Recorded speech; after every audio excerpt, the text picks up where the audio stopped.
தொகுதியிலிருந்தும் தொகுதி சுற்றியுள்ள நாலா பாகங்களிலிருந்தும் வந்திருக்கின்ற அனைவரும் வருகை வருகின்ற வரவேற்பு வழங்கிய அன்பு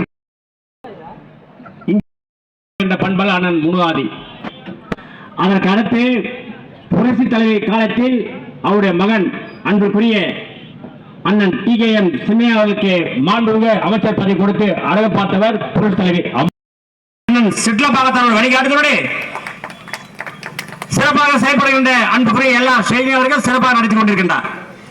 இந்த நிகழ்ச்சியில் பங்கேற்ற மலர்மன்னன், ராஜகோபால், மூர்த்தி, போதிசந்தர், பஞ்சாசரம் உள்ளிட்ட கழக முன்னோடிகள் அனைவருக்கும் என்னுடைய வணக்கத்தையும் வாழ்த்துகளும் முதலில் தெரிவித்துக் கொள்கிறேன். தமிழ்நாட்டின் முதலமைச்சர் இருந்த பொழுது உலக மத தலைவர் போப் ஆண்டவர் சந்திப்பதற்கு ரோம் நகர் செல்கின்றார். வாடிகை நகரிலே உலக மத தலைவர் போப் ஆண்டவர் சந்தித்து பேசிக் கொண்டிருக்கின்றார். பேசுகின்ற பொழுது போப் ஆண்டவர் சந்தித்து பேசுகின்ற பொழுது திருக்குறள் என்கிற ஆங்கில நூலை அவரிடத்தில் அடைக்கின்றார். ஏனென்றால் வான்புகழ் தந்த வள்ளுவனுக்கு பெருமை சேர்த்தது தமிழ்நாடு.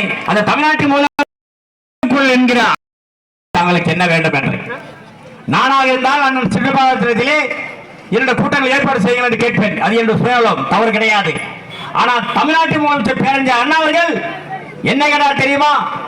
கோவா நாட்டின் விடுதலைக்கு பாடுபட்டார் மைக்கேல் ரானடே என்ற இளைஞன். அந்த நாடு விடுதலை பெற்றது. இன்னமும் அந்த இளைஞன் மைக்கேல் ரானடே சிறையிலே வாடி கொண்டிருக்கின்றார். கேள்விகள் தரப்படும், தட்டுங்கள் திறக்கப்படும் என்ற மார்க்கத்தை தழுவி கொண்டிருக்கின்ற போப்பாடு இடத்திலே கோரிக்கை வைத்தார். அந்த கோரிக்கை ஏற்கப்பட்டது. அந்த விடுதலை வீரன் விடுதலை செய்யப்பட்டார். இது வரலாறு. ஏன் சொல்லி சொன்னால் பெருந்தையாளர் பேரறிஞர் அண்ணா அவர்கள் நம்ம உத்தமர் காந்தியடிகள் சொல்வார், நாட்டின் முதுகெலும்பு விவசாயி என்று. அந்த விவசாயி சேற்றிலே கால் வைத்தால்தான் நாம் சாப்பிடுற சோற்றிலே கை வைக்க முடியும் என்று சொல்வதான அல்ல, சொன்னதான சின்னையா அல்ல, சொன்னதான சின்னபாதா அல்ல, சொன்னவர் பெருந்தையாளர் பேரறிஞர் அண்ணா. அந்த விவசாய குடும்பத்தில் பிறந்தவர் தான் அண்ணன் கழக பொதுச்செயலாளர் எடப்பாடி அவர்கள். இன்றைய தினம் கழகத்தை வலிமையோடு நடத்தி கொண்டிருக்கின்றார். யார் யாரோ சொல்வார்கள், யார் யாரோ பேசுவார்கள்.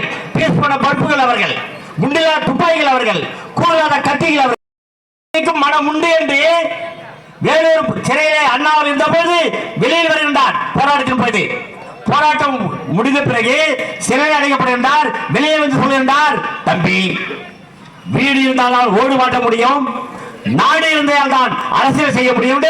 தற்காலிகமாக அந்த கோரிக்கையை நான் தள்ளி வைக்கிறேன் சொல்லி அங்கே மகாத்மா காந்தியுடைய சிலையை திறந்து வைக்க பேசுகின்ற போது சொன்னார், மாற்றான் தோட்டத்து மல்லிகைக்கும் மனம் உண்டு என்று சொன்னவர்தான் பெருந்தையாளர் பேரறிஞர் அண்ணா.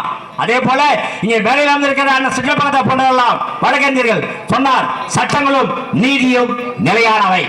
சொன்னது யார்? பெருந்தையாளர் பேரறிஞர் அண்ணா. சட்டமும் நீதியும் நிலையானவை. ஜனநாயகம் என்பது வீட்டு விளக்கு, சர்வாதிகாரம் என்று காட்டு தீ என்று அழகாக சொன்னவர் தான் பெருந்தையாளர் பேரறிஞர் அண்ணா. இன்னும் சொல்ல போனால் ஒரு மனிதன் எப்படி வாழ வேண்டும், எப்படி வாழக்கூடாது என்பதெல்லாம் சொல்லி எடுத்து, தம்பி உன்னைத்தான் தம்பி என்று நிலைநிறுத்தி அனைவருக்கும் சொன்ன உவமைகள் பொருத்தமாக இருக்கின்ற வகையில் தான் தன்னுடைய கருத்துக்களை பதிய வைத்தார். தனக்காக வாழவில்லை. எப்படி புரட்சி தலைவரும் தனக்காக வாழாமல் இயக்கத்தை பிரிப்படுத்தி சமுதாயத்தை வழிநடத்தினார்களோ அதே போல்தான் பெருந்தையாளர் பேரறிஞர் அண்ணாவர்கள் தனக்காக வாழவில்லை, தன்னுடைய குடும்பத்திற்காக வாழவில்லை.